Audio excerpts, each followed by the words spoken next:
The new Spider-Man game for the PS5 is really good, but it isn't without flaws. I really enjoyed both of the Spider-Man games before this, the one that came out in 2018 and the one with Miles, 2020. I played both of those within months of them coming out, and I really enjoyed both. The first Spider-Man game is arguably the best game I've ever played. I genuinely mean that wholeheartedly. It made a huge impact on my life. I know that sounds kind of cringe, but it's true. And the Miles game, I know a lot of people like to take the piss out of it, but I think it's really good. It is a bit of a glorified DLC, but I still really enjoyed it. I'll be doing a lot of comparing of this game to those two, mostly the first game, but let's just say that I don't think this one is better than the first one, but that's not to say that it's bad by any means. First up, the game is insane. On a technical level, it is an absolute masterpiece. Apparently it's 100 gigabytes, but because it basically covers the entirety of New York City, I'm not surprised. Actually, no, I am surprised that it's not more. Sliding the CD into my PlayStation 5, and yes, I still get these games via CD, shut up. It heated it up. I could probably use it as central heating for the entirety of the winter. Again, if you want to create a bomb or set your building on fire, you can always put the CD into your PlayStation 4, or if you really want to just create a huge citywide problem and take out all the electricity in your country, you can slide it into a PS3. Apparently, if you put it in a PS3, you would die of liver failure, so keep that in mind. And if you put it in an Xbox, you're 25% more likely to die in a plane crash. I don't know. Enough waffle. The game looks really good. What does look good are the character designs. This is something that happened in the Miles Morales game, that they changed all the characters. I hate it. I don't like it. They should have kept them the same, because on a level, you can't even fucking tell that they're the same people, and that makes it feel disconnected from the first game. And it already kind of felt disconnected to begin with, but now it's even more disconnected. The puzzles and the MJ missions, they're still there. I literally wanted to hang myself the second I saw I had to play as motherfucking MJ. I like how they looked at the complaints. Everyone hates playing as MJ, and they decided, you know what we should do? We should keep the MJ missions, but we should fucking give her a gun. There are a couple missions with MJ, and she has a gun in them, which makes them a little bit more fun and a little bit more bearable, but I still fucking hate it. I'd rather just not play as MJ instead. The puzzles are also brain dead, and I hate them with a burning passion. So, yeah, they're actually difficult, which makes me hate them even more, because I can't even solve them within 2 minutes and then be done with them. I literally have to take the time to solve them, and if you think my bitch ass is gonna do all that, you're sorely mistaken.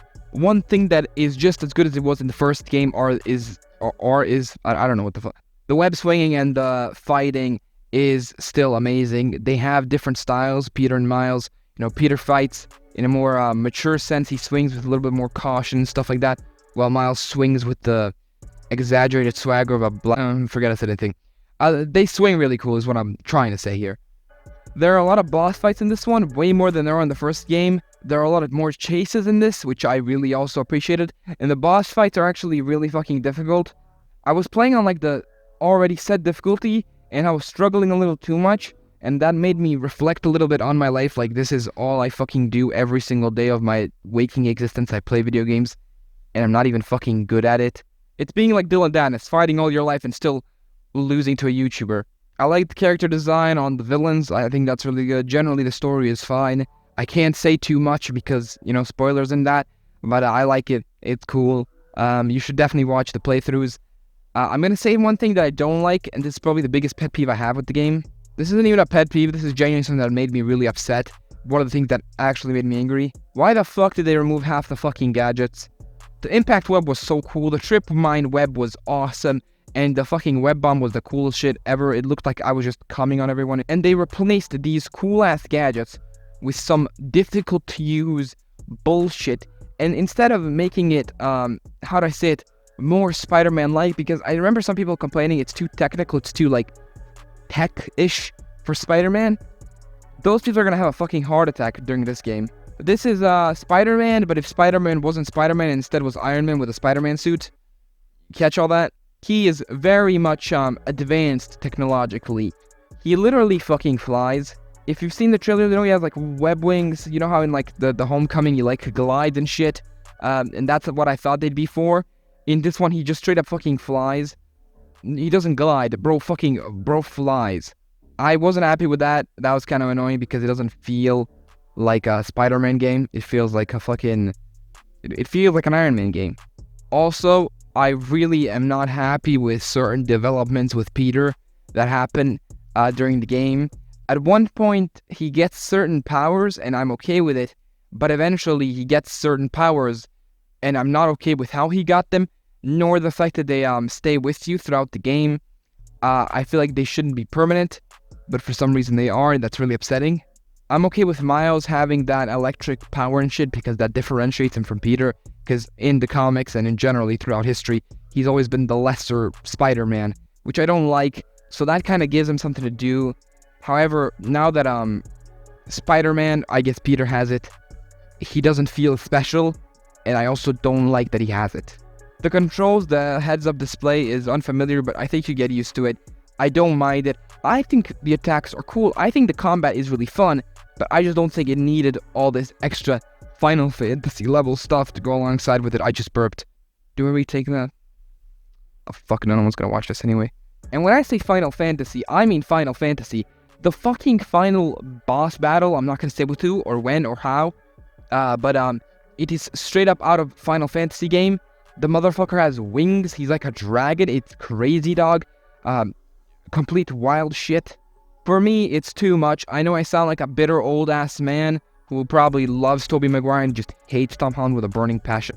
But honestly, I don't like it when my Spider-Man is a little less Spider-Man and is too much Iron Man. You get what I mean, bruh? Now let's talk about all the other stuff, the cool little customized fan stuff. The suits, I like the suits. Genuinely, the suits are really fun. They don't really come much into the rating that I'm gonna give, but I think I have to mention that the suits are really good. There are some suits that I've wanted for a while. Fuck it, this ain't a spoiler, I don't think. The Amazing Spider-Man 2 suit, isn't it? The suit from the most recent Spider-Man, No Way Home, is in it as well. I know they were in the update for the last game, for if you got the remastered version, of course, on PS5. But they're in this game, so that's really cool. Miles' suits are also really good. However, for both guys, the final suits that they have to wear during the final mission, I'm not a big fan of. Miles' suit is egregious in my eyes. I hate that one. But generally speaking, the suit options they do have are really fucking good. I'm a big fan of them. The voice acting, really good. All of that's really good. The things you'd expect to be good from this game are good. Basically, game good.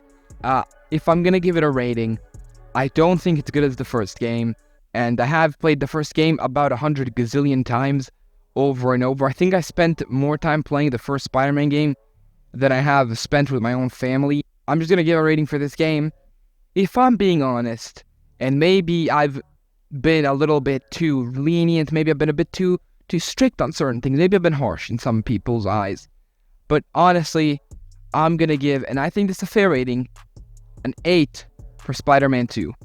I think it would be a 9, but it's just got a little too much issues within its story and within the way that it tackles Spider-Man's character for me to actually be able to give it a higher grade. If you take away all the shit that I dislike about all the Mortal Kombat, thing is, I don't mind the villains being goofy and Final Fantasy-like, but when you do it to Spider-Man, I get a little upset. If you remove that, this game's definitely a 9, a 9.5 even. I'm more than happy to give it that. As a game, it's damn near perfect, but it is a Spider-Man story, and I have to grade it on that level. And if we combine all these things, I really cannot give it anything more than an 8. The game's good. Go watch someone play through it, or if you do have the money and you are willing to play it, I think it is worth the money. Genuinely think it's fun. The side missions, I haven't talked about those. I don't really rank this into the main game. Maybe that's just me.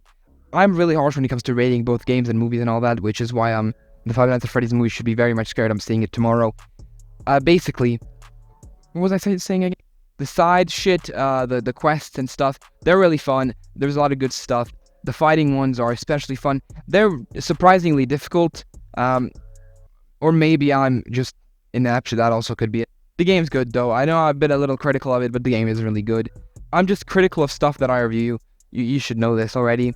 But what's upcoming for this channel soon? Well, I'll tell you. November 17th in York Hall, Misfits number 11 will be happening.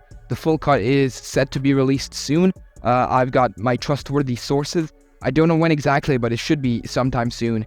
And once it does get released, I'll be sure to make a breakdown of that. And also, the Five Nights at Freddy's movie is coming out soon. I'm a huge fan of Five Nights at Freddy's. One of the videos that I have on my channel is Five Nights at Freddy's gameplay from when I had a squeaky little squeaker voice. And it's the most annoying thing you'll ever see in your life. Don't check it out. I'll review that. I'm expecting it to be a huge disappointment because it's a video game movie. But yeah, that's about it. I have severe depression and eat glazed ham. What's wrong with me?